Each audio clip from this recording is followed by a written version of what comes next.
Okay. You ready to talk about Waterloo again? I never tire of the subject. Apparently I don't. You don't. I don't. No. It's for a town of 400 people. Well, yeah, 400 people. Did it change at all while you were there? I mean, was it growing or was it the same? And had it always been the same? Well, maybe somebody dies, and then maybe somebody has a baby every year, or if somebody moves in, the cousins move in. If somebody dies and they sell the house to somebody outside, But it was stable. Yeah, yeah. There weren't covered wagons arriving every day unloading goods and... The business area was one block. And do you want to know what the stores were? Yes. How big was the town? 400. Well, that's people. How many blocks or whatever? One block. One block. Well, yeah. Like one of those things? A little bit. What was his name? What was their name? But there was a second general store. Yeah. That popped up with somebody that lived there all his life, and then when he got old, he and his wife decided they'd open up another little general store, selling some groceries, some yard goods. Everybody bought yard goods and made their clothes at home. That's my mother made my dresses, and she wasn't a sewer. She didn't have any. They probably got what do you call patterns from Sears Roebuck or something? You mail away. You buy one pattern somewhere along the line, and you can use it for any size. They'll tell you how to make it larger or smaller, and if you want to make it just a skirt, they tell you how to do that with this one pattern. And you have to lay this thing out on put the material on the floor, and then put this pattern on top of it, which is. And you pin it in, right, with straight pins. And then you cut around it, and that's what you sew. And your mother did that. Did you learn how to do that too? Well, you don't learn it. She didn't learn it. She hated. She didn't have any talent for that, didn't know anything. But it's obvious. You buy the pattern, open it up, and it's a big piece of paper that you pin to your material cloth and cut around it. And so what kind of yardage goods did you get? In the grocery store, they had one across the aisle was the dry goods, we called it. Yeah. Some materials of all kinds that they used. One roll would probably last them all year. Somebody wanted a yard of something to make a pocket or something like that. Mm-hmm. So this is like cotton or calico or... Yeah, cotton, all cotton. All cotton type goods. You didn't have any fancy materials. Calico is cotton. Yeah. I mean, it's a little dressed up cotton, I think. So a general store was like a mom and papa grocery store for us, but it had hardware type stuff too. Yes, you walk in the front door. It's just one big room. Not much smaller. About the size of this room. Uh-huh. Maybe it must be a little bit bigger. And has built-in tables. What do you call it when you put your money down on the... A counter. Counter. Mm-hmm. Yeah. Counters on both sides. On this side was the food. it was probably the size of this window on shelves, and that was the food for the town. Well, we had two stores. We had two grocery stores, so we had, if they didn't have any canned corn that day, but you could go down and see if they had some canned corn.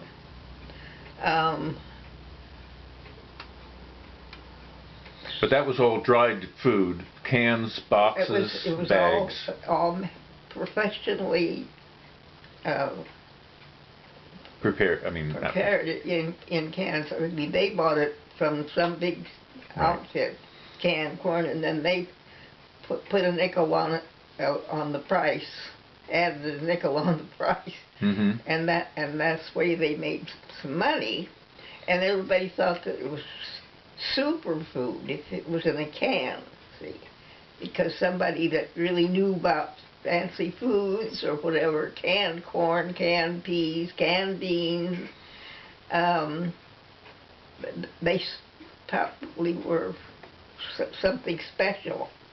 And what about the fresh food, fruit and vegetables and meats? Well, mostly, I'm trying to think of some item that everybody wouldn't grow. Everybody had their own tomatoes, and their own beans and peas, and all you needed was 2 or 3 plants every year, and it served your family for the summer months. Well, and of course this is farm country we're talking about in the middle of Nebraska, so you can grow watermelon too. And well, it's farm country, but when you say farm country, it's acres of things.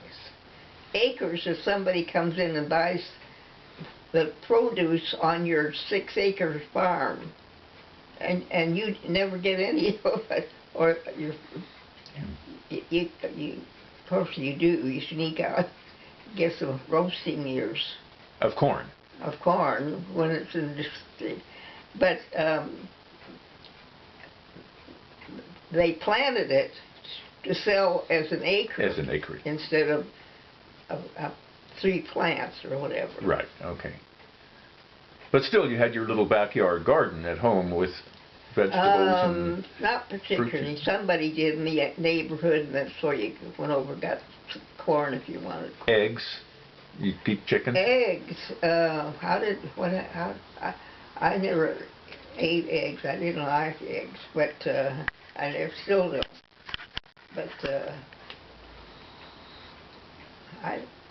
did people have chickens in there? People did. A lot of people had a couple of chickens. And cows for milk and. No, that was for the house and the yard. You didn't have enough room to raise a cow or a sheep or anything. It had to have more eating space, you know. So, where did? Well, was there a butcher in town that yes did pork and? And he had the elegant, you know. I mean, he is where you went for hamburger, beef, any kind of beef, steaks, and chickens cut up. I don't think he handled chicken much because everybody had his own chicken. Okay. And if you wanted to have a nice Sunday dinner for somebody coming in or something, you just went out in the yard and got a chicken, cut its head off, right, and pulled the feathers. Did you ever? You must have had to do that. I mean, that would go to the. I hated that. Of course. Yeah. Everybody does hate it. Right. But you have to take the insides out and wash it in hot water, and then cut it up. But that was it, the only way to get chicken. We raised our own, and there were always, if I didn't have any and I needed a chicken, I could go down to houses and say, could I have one of your chickens? I'll pay you back Yeah. next month or something. Yeah, chickens multiply pretty fast. Yeah. Right. Yeah. Right. So- And they give you your eggs. Now, was there actually a restaurant in town? Or Oh, soda, yes. You had a soda fountain, I know, but also a restaurant. It was a restaurant for people going through. We had a lot of people coming in to sell our stores things, see? Mm-hmm. And people didn't have big homes, so if you got company came in from Iowa for 3 days, you didn't have room to put them up. So, but the restaurant, yeah, the hotel. We had a hotel. What was the name of it? And so anytime you had company and needed a place for them to stay, you took them down to the hotel. It was right in town. Mm-hmm. You could throw a rock anywhere and hit whatever you wanted that worked. And So what are the other basics? You have a bank, of course, there's someplace yes, to keep the up money. and down One the bank. street on one side was the restaurant. What was the name of it?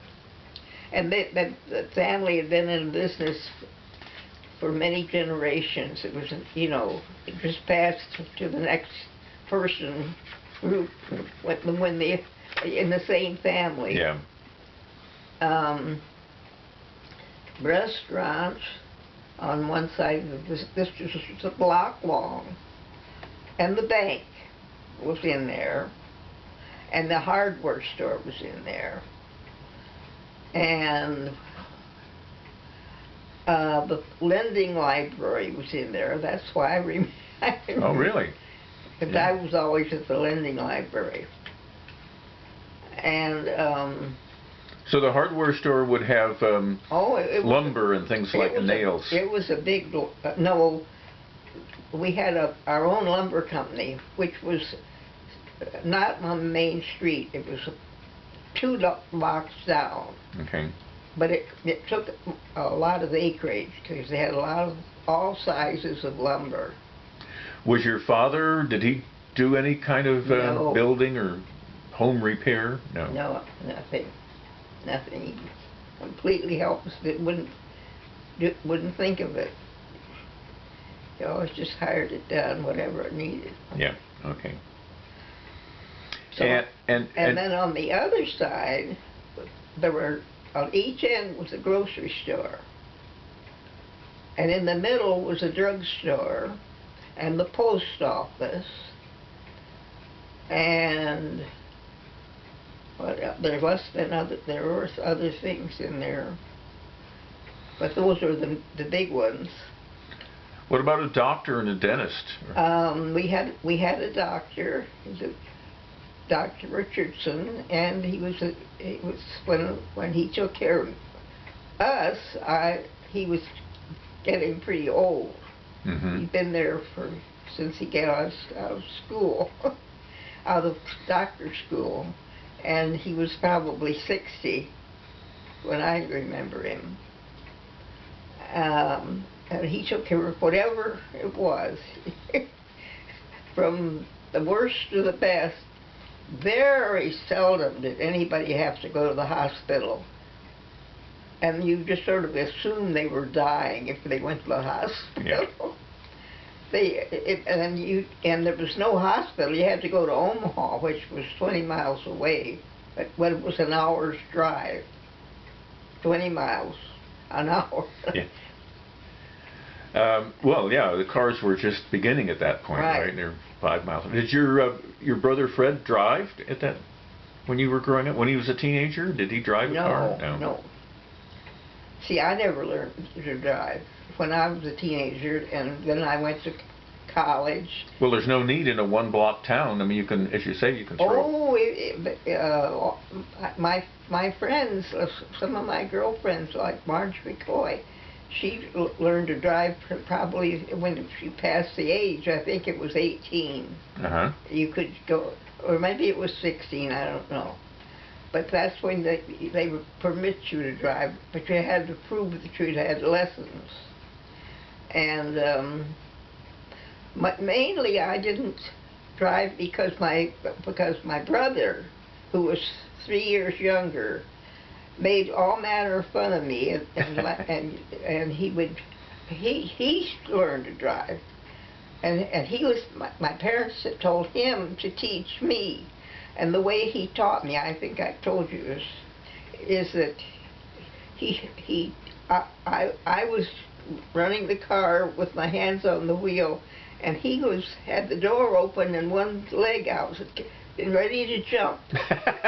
and so you can imagine, and making all manner of fun of me, and making all manner of remarks and corrections and all, so that I was just hopeless. A nervous wreck. So I just never did. Yeah. And from then on, there was no place anywhere along the line for me that I had to, or it was necessary.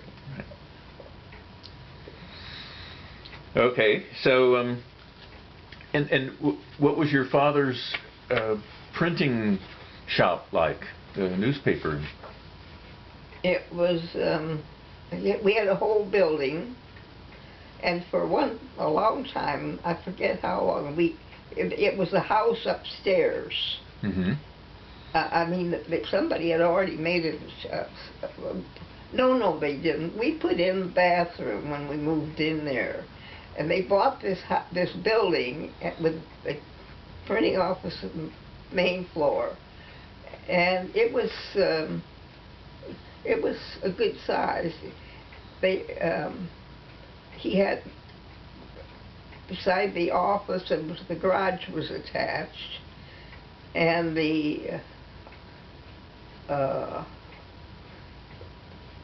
had a huge printing press that they printed papers with.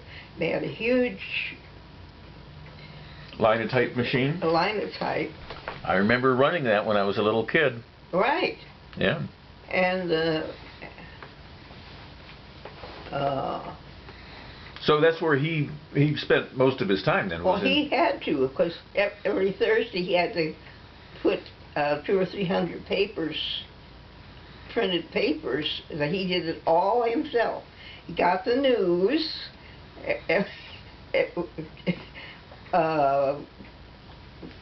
typed it up from his head on his linotype machine, and then they set the type, in a box it in.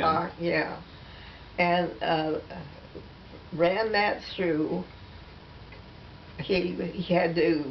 I think he usually had about between 200 and 300 customers, because it was all farm people all the way around. And I would guess it was between 200 and 300 papers they printed every week. And my mother on Wednesday would go down, and that was a big, hard working day, and I don't know what else she did. But Thursday she folded all those papers by hand. and I of course used to have to get in on that too. I hated it. Now he did other types of printing too, though, for advertising and special announcements. If you wanted, like one of the farmers was going to have a sale, and he would come in and tell my dad what he had for sale, and how many he wanted. 50 of them, and then he'd my dad would print up this little ad, a flyer, and then give it to him, and that's what he made his money on. And the man would come in and take this bunch of stuff and go all over the town, and maybe two towns around, sale, so people would come to the sale. Pin them up in the post office and the general store and places like that, and hand them out to people, right? What about the post office? You would put the flyers up and oh post yeah, them. on the walls. Yeah. If the owner of the business let you. Yeah. Some of them were fussy. Ornery about that. Yeah. So did you learn to run the press? No. No? No, he wouldn't let anybody touch the press. When he hired helpers for young men, maybe they just out of high school, wanted his job for the summer or something, and that's the only help he ever had. He did everything. He could do everything. Get the news, set it up in, which the hardest thing, with loose type, you know. And print and put it in big squares and put it in a big press and run papers through. He had to do all that with his line-time machine and then the press. And my mother did part of the hardest work, you know, which is brainless. You just fold papers. Okay. And you had to fold them and roll them up and seal them for the post office. You had a barber shop in town too, right? Had a barber shop. Yeah, because the men at that time got shaves outside from barbers. I mean, they didn't. Some of them did. You had to have their hair cut mostly. Most every town had a barber shop for odds and ends and taking care of men. It was barber shop was always just for men. Yeah, no beauty shops at that time. No. That would be. A lot of women said, "I'll do your hair for money," you know. Were there people who would go into Omaha to get a fancy hairdo? Oh, yes. Yeah, that kind of stuff. Oh, yeah. And that's where you get fancy clothes probably, too, if you wanted a hat for Easter or Oh, something. yeah. All that dress-up clothes, any kind, you got in Omaha. There was no place to buy. You could buy yard goods, which my mother used to do. And when I was like 10, 11 years old, and she would buy 2 yards of cotton print of something, and she had a pattern, she believed a pattern on the material. What about the telephone system there then? Because that was just early days of the telephone, right? Did you have, how many telephones were there in town? I don't remember ever being without a telephone. Okay. But and I'm sure that when we came down there to go into business, that there was always a telephone. So it was well established. It didn't mean everybody had a phone. There are a lot of people couldn't afford a phone. You know, it might be as high as $6 a month. Yeah. And money that they can. And it wasn't computerized. I mean, there was a switch. You could talk to them. Anybody in town by just yelling a little bit. So they're just the furthest you could get is over the railroad track, because the railroad ran right through the middle of our town. How often did you get a train? Every 10 minutes. Really? Oh, this was a main route then. Oh, it was. I wouldn't think I would ever forget the name of it. It was, yes, a big, for United States, it was a big train. It went from New York to Los Angeles. Cross country. And it went right through the middle of our town. And so there must have been multiple tracks, so it could express go by and yeah, see, I had to cross those tracks every day to go to school, and there were about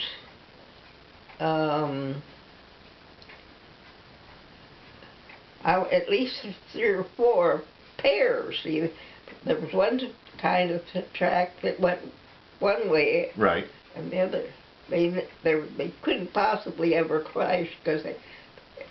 Yeah, there was an eastbound and a westbound, that's separate tracks, and then the express lines and the local lines. Yeah, so that would be 4 sets of tracks.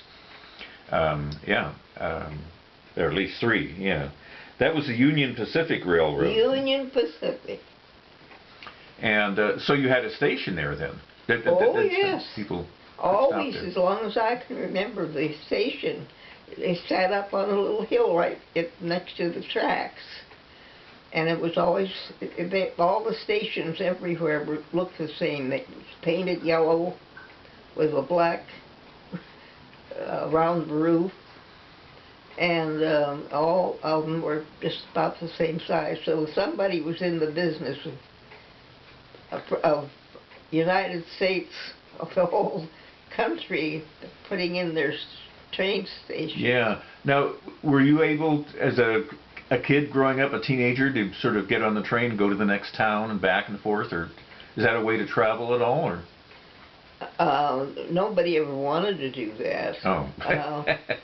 Okay. But we could go to, before we got an automobile, and I must have been, my dad was a theater lover, and Omaha was, it was big enough that it had theater going. He loved to go in, but before we got a car, or you have to remember, there was no roads anywhere. Yeah. So they got a highway to Omaha.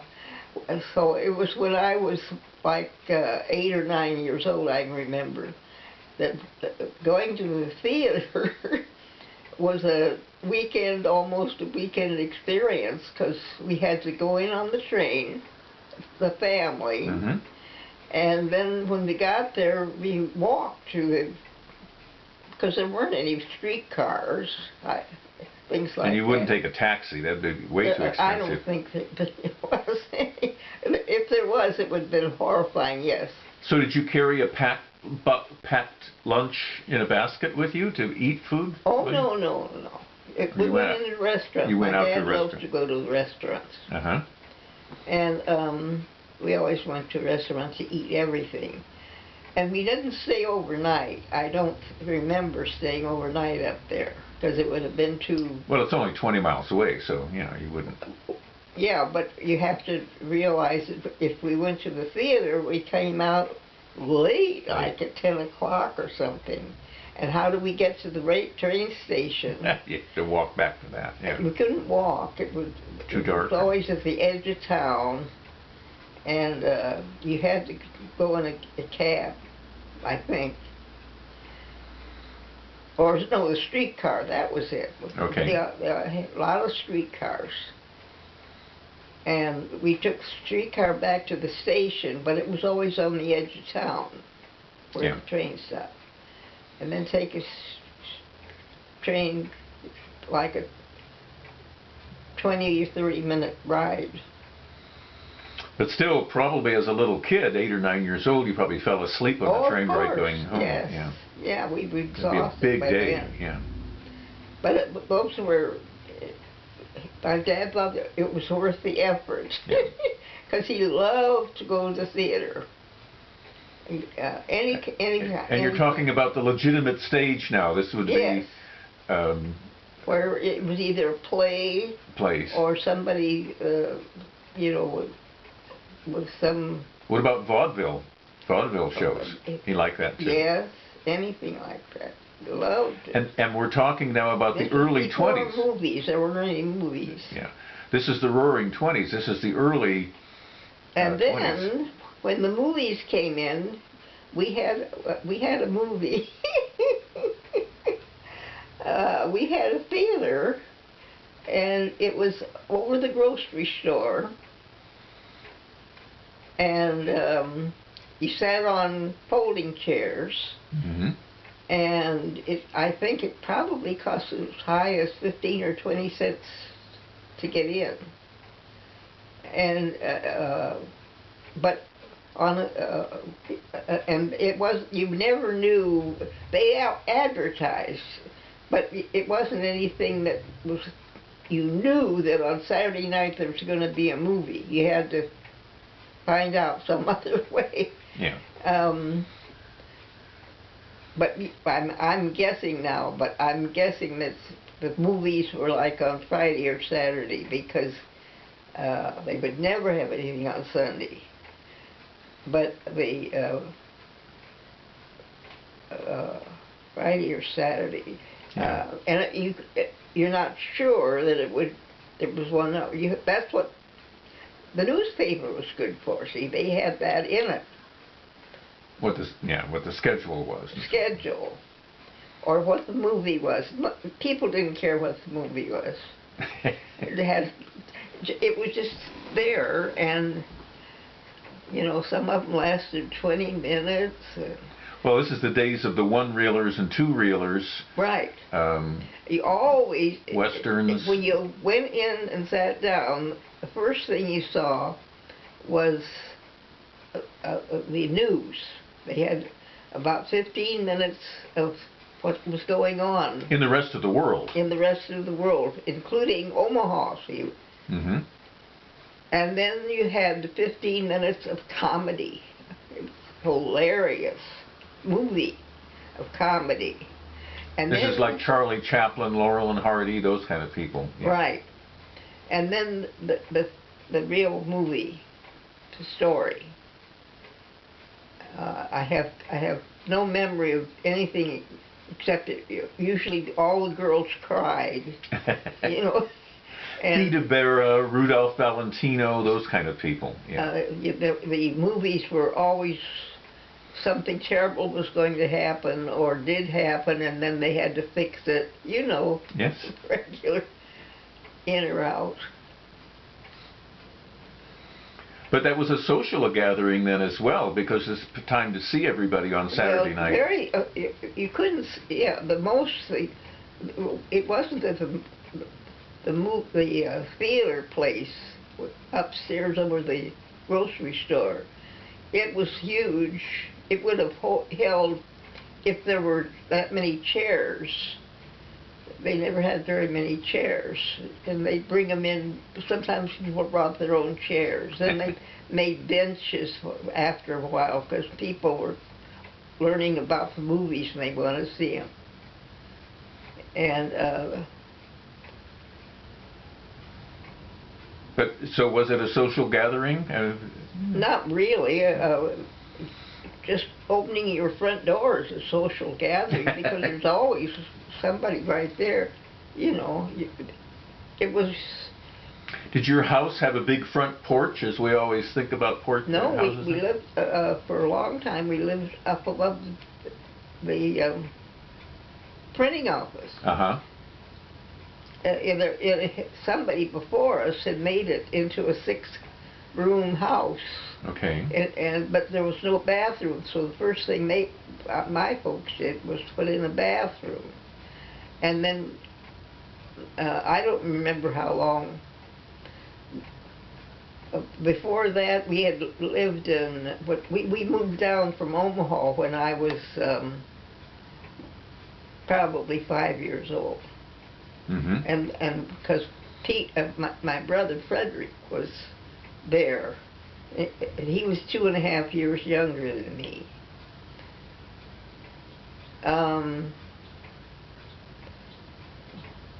But when we first went down, I remember one little house. It was about as big as this room. Mm-hmm. That we lived in, just until they could find something else, and then somebody moved out, and we went into a really big. Oh, it was so big. It had 3 or 4 rooms and a kitchen, and that was just down the road a piece. But